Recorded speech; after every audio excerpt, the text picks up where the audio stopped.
Fala galera, análise de Botafogo 1, Vasco 0, pela 32ª rodada do Brasileirão. E antes de começar a análise, fica meu pedido para você se inscrever no canal, deixar um like e compartilhar esse vídeo para o YouTube divulgar mais esta análise.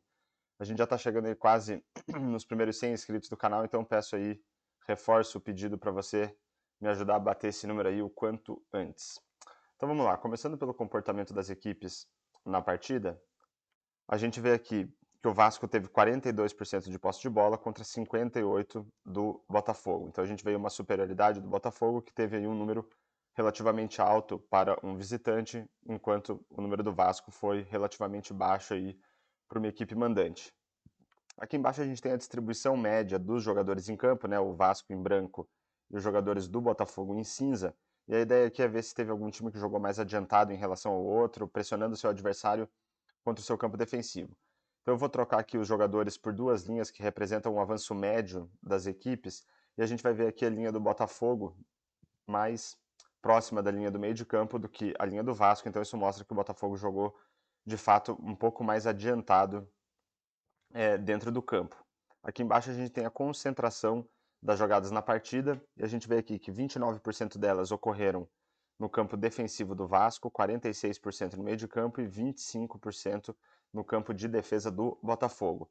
E se a gente quebrar esses números para cada uma das equipes, a gente vai ver que o Botafogo dominou mais o meio de campo, né, com 26% do total de jogadas da partida sendo do Botafogo no meio de campo e 20% sendo do Vasco, e o Botafogo também conseguiu criar mais no campo de ataque.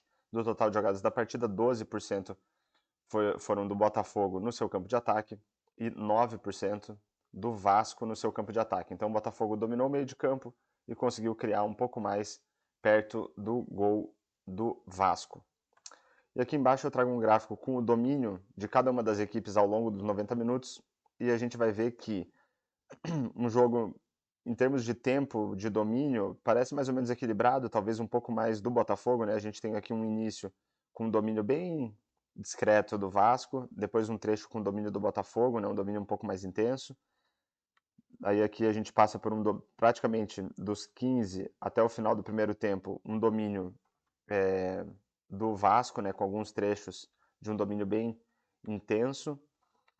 O início do segundo tempo também é do Vasco, com domínio intenso novamente, e dali em diante praticamente só domínio do Botafogo, né, desde ali dos 10 minutos do segundo tempo até o final, sendo que nessa região aqui, entre os 20 e os 30 minutos do segundo tempo, foi um domínio mais intenso do Botafogo.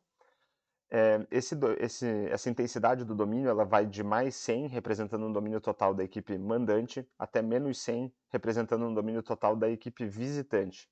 Se a gente tirar uma média dessas barras, a gente vai ver que o domínio médio na partida ficou em menos 4, né, o que representa um domínio do Botafogo, e esse valor de menos 4, aí, considerando que era o visitante, é um número relativamente alto.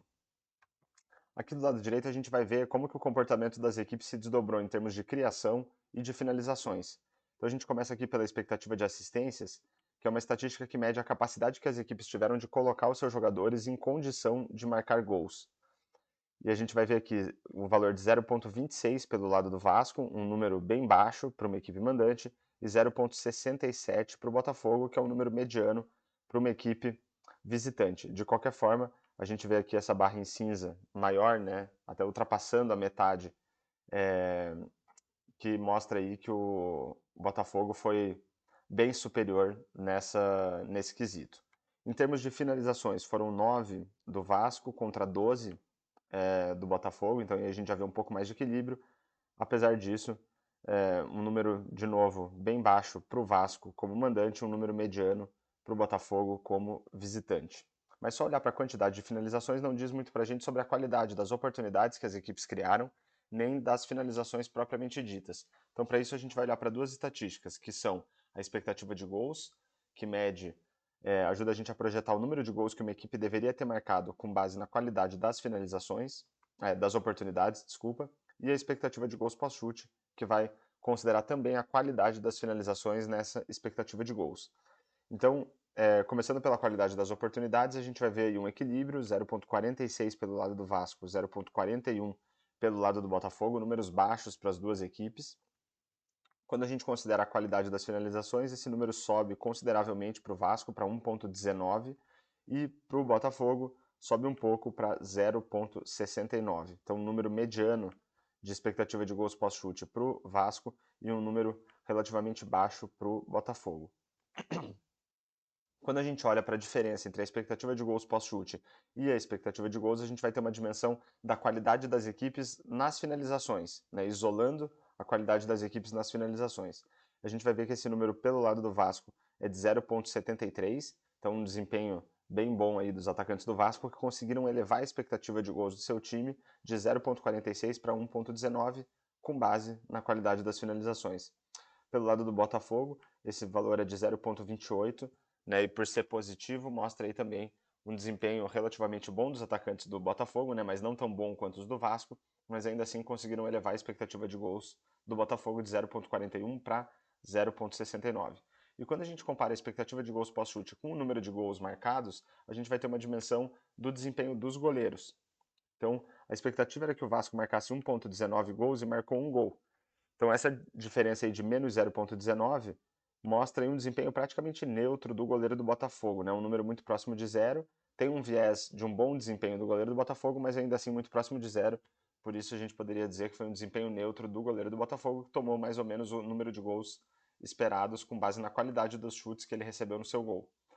Pelo lado do Botafogo, a expectativa era marcar 0,69 gols e marcou zero, então essa diferença de menos 0,69 vai dar uma dimensão do desempenho do goleiro do Vasco, que foi melhor, né, do que o desempenho do goleiro do Botafogo, evitando aí mais gols do que ele deveria ter tomado, e esse valor aí é menos 0,69. Eu trago esses números aqui num gráfico de barras aqui embaixo, para a gente ter uma dimensão do que foi mais determinante na construção do placar de cada uma das equipes.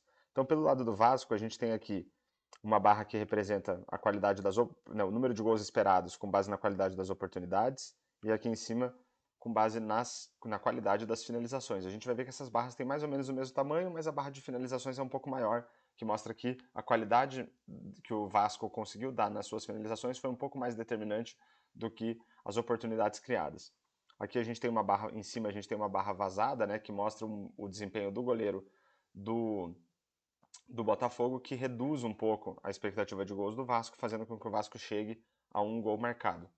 Pelo lado do Botafogo, a gente tem um cenário mais ou menos parecido, né? A gente tem duas barras aqui, mais ou menos com a mesma dimensão, né? Ajudando o Botafogo a chegar ali em pouco mais de meio gol de expectativas, de expectativa, mas o desempenho do goleiro do Vasco anulou completamente tudo que o Botafogo construiu em termos de oportunidades e de qualidade de finalização, mantendo aí o Botafogo com o zero no placar. E para fechar a análise, se a gente olhar aqui para todas as estatísticas, desde expectativa de assistências até número de gols marcados, são estatísticas que eu considero que vão ajudar a gente a entender a qualidade da partida. E a gente vai ver aqui que tanto pelo lado do Vasco quanto pelo lado do Botafogo, a gente tem no máximo aí estatísticas com 3 estrelas, né? Pelo lado do Botafogo, expectativa de gols pós-chute e número de gols marcados. Pelo lado do Botafogo, a gente tem aqui a expectativa de assistências e o número de finalizações. De resto, todas as estatísticas aí com 2 estrelas ou menos, o que dá uma noção aí pra gente de que a qualidade da partida aí foi de mediana para baixo. Mas ainda assim, né, bom pro Vasco da Gama que venceu o jogo por 1-0. Então, fechamos aí mais uma análise de Vasco 1, Botafogo 0. Espero que vocês tenham gostado e fica meu pedido novamente para você se inscrever no canal, deixar um comentário, um like e compartilhar esse vídeo para o YouTube divulgar mais esta análise. E falou!